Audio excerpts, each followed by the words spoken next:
This is Mark and Charity's Coffee Podcast.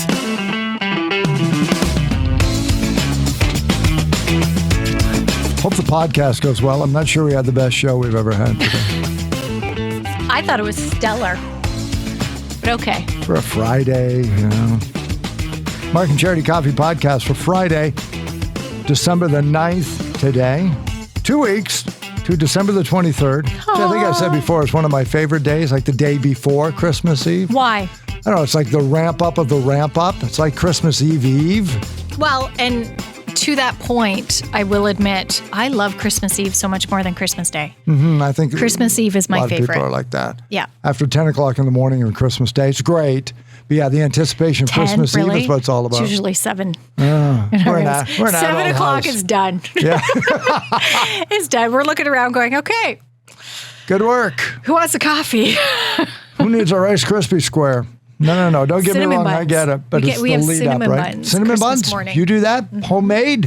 By Doers. Yeah. Okay, good. Somebody made them in their home. I heat them up. Good for you. Yes. Couple of weeks to go, and today was, well, let's talk about the movies, because that was You a want big to do that part. first? Yeah, Okay. let's do that. We'll talk about the movies. First, what else are we going to talk about? Let's talk I don't about the know. movies. Okay, we'll talk about the movies. Yeah, so we put out there because Charity had gotten word from one of her friends, just made an offhand comment about a movie she'd never seen. A Christmas movie she'd never seen. Like, who hasn't seen Home Alone? Not just one. Home Alone. Yeah, right, right. Christmas Vacation, and Die Hard. Yeah. And I know Die Hard's a whole other discussion. But to have never, those three, and that's what I mean, Die Hard, there's always a discussion around Christmas. Mm-hmm. So would that not trigger you to maybe try to watch it? National Lampoon's Christmas Vacation is one of a series. Would you not watch it? And Home Alone, Home Alone, it's kind of iconic. Like it's become part of Right. pop culture and Stands the up holidays. to this day. Yeah. For I sure. was shocked. I'm like, you have to watch these movies. And I'll even go so far as to say it's okay if you haven't seen one, but you haven't seen all three of them. Like, what do you watch at Christmas? I was gonna say, it makes it sound like you just avoid all Christmas movies altogether, because I've never seen Christmas Vacation. Now, I am not a Chevy Chase fan. I don't find him funny. Yeah. I think Christmas Vacation, because of the antics, would have been funnier with John Candy. He strikes me as a more physical comedian than Chevy Chase is. I think it would so much of it's comedy, physical comedy. It's funny you say that. With John Candy, I think it would have taken a more lighthearted tone, because there is a sarcasm to it, a sarcastic tone to Christmas Vacation. It's funny. Yeah. There's parts, but there's always this underlying craziness to it. John Candy would definitely change the tone of that movie. Maybe give him an Uncle Buck kind of feel to it. But anyway, so Great I haven't outdoors. seen that one. But I'd watched the other ones. That's just the only one I hadn't watched. So anyway, Have you seen the other ones? Out of curiosity, have you seen Home Alone? Oh yeah, no, I've watched And Home Die Alone. Hard? Yep. Okay. Yep, more than once for sure. What else? I've seen Die Hard four times already this I year. don't think I've seen all the Santa Claus movies. Saw the first one. No. Might have watched the second one. Don't know how many more they did. I think there's 3. Saw Black Christmas. Terrified me. What else? Never seen Black Christmas, though I do want to see, Olivia Hussey in the what's original. the new one? What's the new one with Harbor? Violent Night. Violent Night. I'd like to see Violent Night. I heard it was pretty good. Like funny, good, Yes. violent, funny, like David good. Harbour Good. Yeah, like Stranger Things on roids. Exactly. With Santa. A colleague of ours, a former colleague of ours, has seen it, and he said that. He said it's very good. It's laugh out loud. Like there were moments where it's just like, wow. Yeah. So I do want to see that. I just couldn't believe that movie title hadn't been used before. Silent Night. Oh, I'm sure it has. It's got Violent Night. Like, how did we wait till 2022 to have that rhyme used in a movie with all the It's craziness? like Christmas Miracle. You would think it would be used a lot, right? Snowflakes and cookies. Yeah. But yes, thank you to everyone who commented as well, because we did put it up on our socials, because it did. We've got a lot. We've gotten a lot. It did open up the discussion to, well, what other films haven't you seen? You assume and you think because they're mentioned every year and they're on TV every year, and you can buy the box set Oh my gosh. and get the collection, they're all and there's available music on and a there's streaming service somewhere. I've never seen It's a Wonderful Life or Miracle on 34th Street. I admit that. the I've old-time never, ones, but I have seen White Christmas. White Christmas is one of my favorites. I love Bing Crosby and Rosemary Clooney. That makes me melt, that movie. And I know it's not. It's the second one. Yes. Right. Holiday Inn was I've never seen Holiday Inn. I watched White Christmas. That's Holiday Inn's the original one that had the song. I know. Christmas, just so you know. White Christmas has White Christmas too, though. Because I was yes, but it would have to. In fact, the song became so popular, they made the follow-up and that's movie okay. solely because of the song. White Christmas. Yeah, that is one of my favorites. That's the one I watched. I was at Irving Berlin's house when he wrote that song. That's how old I am. I was happy to see no one put down the Polar Express. Because that's one that it's a generational thing. That came out with my kids. So my kids have come to love that one, and that's why I enjoy that one. Like, it's when you grow up with your kids, when you watch these shows, you have your favorites, right? And then it's the newer ones. That to me is a newer one. So thanks to my kids, I've really come to love that one. Yeah, if you don't have kids on the in-between movies, they sort of miss the they kind of slip through. That's why Disney forever released a movie a year when they were doing their animators, because they're gonna hit you. They're not all gonna be your favorite, but you're gonna either be kids are gonna love them. The Lion King is yours, but maybe you missed out on another one. Yeah. For Steph, she was right in the wheelhouse for The Little Mermaid when it started. Yeah, well, that would have led into Beauty and the Beast and Aladdin and the light. Like, you would have had all of those. Oh my gosh! And then the Harry Potter movies. My kids have been so blessed at what they grew up with from Hollywood. Mm-hmm. That was just an amazing time for them, and great for us as parents. We had lots of things to go see and enjoy with them. But yeah, holiday movies. Holiday movies in our house. Elf for sure. And that's one a few people said they can't watch. Either they haven't seen it for whatever reason, or they just don't like Will Ferrell, which I don't understand. But okay, because that one too has grown on me. Oh, I love that. Not when it first came out, but since I've had kids and they've started watching it, I'm like, yeah, this is a great movie. We just have lines that we say from the movie. Well, and it's featured in the movies that made us too. Home Alone's on there. Yep. And there's a handful of Christmas movies. Die Hard's included in the other one. No, it's included in the Christmas one. Christmas one. Elf's included in the Christmas one. And Elf is in there. And it's so interesting to see how that came together with really pure intentions, which I love. Right. They wanted a Christmas movie. And they wanted one that looked like a Rankin Bass TV show, which is why it opens up with the scene when he's walking through the lollipop forest, because it looks like you'd expect Rudolph the Red-Nosed Reindeer to come trotting out. Yeah. They wanted and that Frosty. feel. Yep. And I had the extreme honor many years ago of interviewing Bob Newhart before he came to the Empire Theater. And if it wasn't the year that movie came out, it was within a couple of years. Because I got talking to him about the movie, and it was great that you were in that. Did they have to twist your arm to do it? He was like, no. He loved the idea because for him it was a generational thing to be able to play the narrator on something like that. And we got talking about Will Ferrell and he said at one point, I talked to Jon Favreau, who was the director, and he said, can we have less time between takes because I'm running out of stories to tell this guy?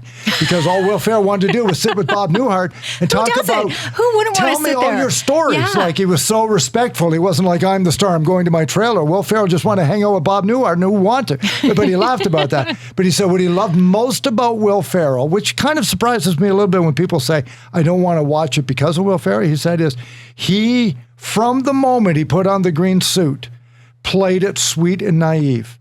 He never played it with a wink of the eye or a tongue-in-cheek. Yep. He was going to flat out be this naive elf 100% completely. And that's what's so great about it. Yeah, never do a nod to the camera like I know I'm when it's when not I'm a sarcastic. Alone. Yeah, because you watch the scene in the kitchen. Over the top. When he's alone making breakfast, there's nobody else on set. So if he wanted to break character, he could have, right? And nobody would have known, supposedly, when he's pouring all the candy onto the cereal and the maple syrup. Oh, my God. That was him and the whole character. And he said that's what, and Bob Newhart said that's what he respected so much about him, is he knew what his character was, he knew what it would take to do it, and he was never going to break it. He was going to be this naive, childlike elf the whole movie.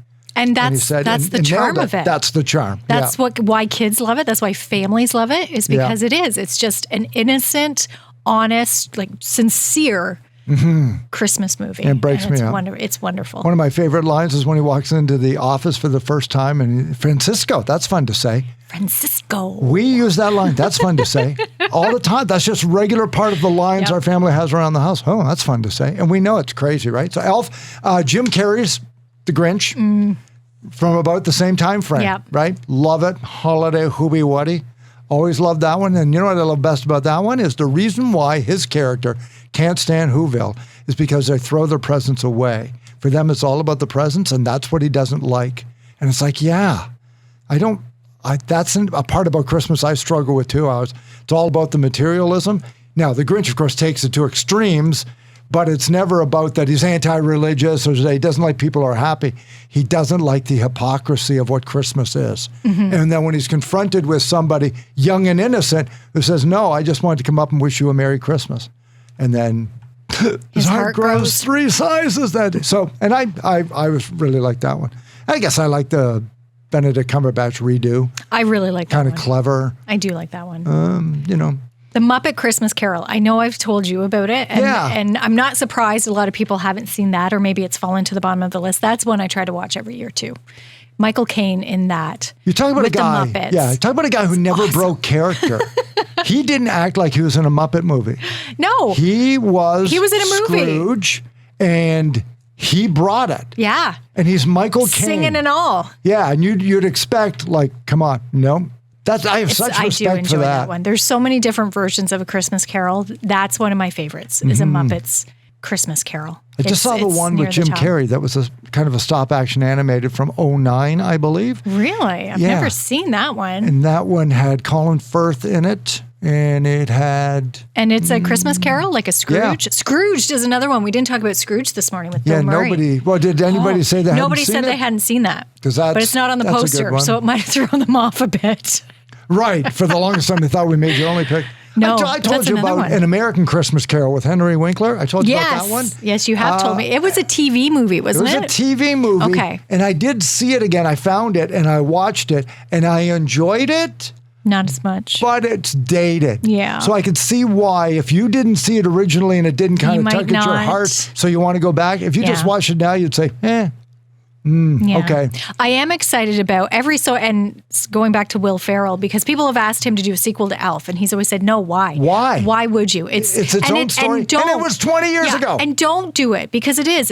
It was a great movie, a standalone movie. Don't it's ruin done. It. Yeah. But he did team up, of course, with Ryan Reynolds this year with Spirited, and I am excited to see that because I have a feeling, I really, really hope it's good.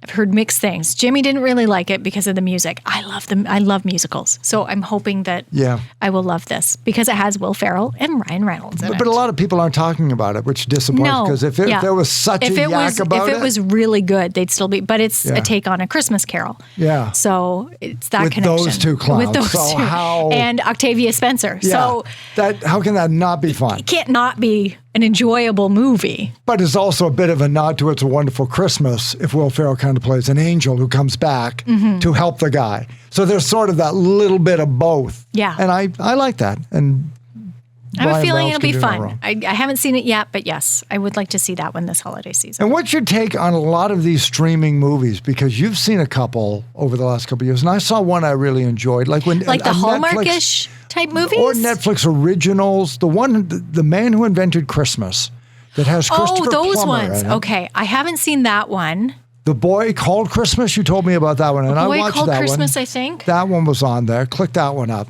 You told me about that one. Yes, we really liked that one. We thought Claus is another one people love. Yes, Claus is good. Again, Netflix originals. It sounds kind of scary, but it's not. Yeah. A Boy Called Christmas was a new one we watched last year, and we all really... Yeah, I really liked that one. I watched it 3 times, The Man Who Invented Christmas, and it's the story of Charles Dickens as a young man struggling to write the book A Christmas Carol, and how much of him went into it. Now, I don't know if it's autobiographical or whether they took great license with it, but the character of Scrooge, as the book's being written in his mind, is played by Christopher Plummer. And Christopher Plummer as the character kind of helps him write that character. It's a really unique thing of like, he needs this character to expose himself so that he can get it down on page. Like, how bad are you? What is it about you that's so despicable? And oh, he's changed. He's got chains and all this. So it was really interesting to watch how that book got written. And it said how, for the most part, nobody really knew what Christmas was in the 1800s. And after certainly not what it is today. When the book was written, so it was like, oh my gosh, they said charitable giving in England went up 1,000,000%. Oh, it would after that. And so it's like, so quote unquote, the man who invented Christmas, this idea of giving, came out of the writing of that book. So I thought that was right. It's about an hour and a half, Is it a family movie, though? Sure, why not? Yeah. Okay. Yeah, there's nothing in it. Because A Boy Called Christmas is geared to family. Like it's complete fiction. It's a fairy tale of sorts. Mm-hmm. Same thing, how Christmas came about, Kris Kringle. Yep. And A Boy Called Christmas. So that to me would be more something Wayne and I would watch ourselves, where A Boy Called Christmas was something we could watch with the boys. Yeah, I think you would enjoy it. I like that one. Would the kids enjoy it though? I guess might be a little bit boring for them because it's just dialogue. Yeah. Flashbacks. And as you mentioned, Claus is animated. Yeah. So they would enjoy that. And Christmas Chronicles is another one that's come out the last few years. Again, that's a big one in our house. Netflix only, right? Yeah. But they're good. It's got Kurt Russell and Goldie Hawn. How could it not be good? I stopped short of the Hallmark movies, but I will flip around on the streamers to see what's new at Christmas and who's in it. Yeah. And usually there's all kind of romantic, Christmas crush. They're so sweet. Like it's great if you're baking because it just adds to it. And I'm not against washing them if Kath wanted to, because some of them were corny, but you enjoy it. As much as I play along with them, it's too sweet. It's like too much? Yeah, I'm too much. I don't have the sweet tooth.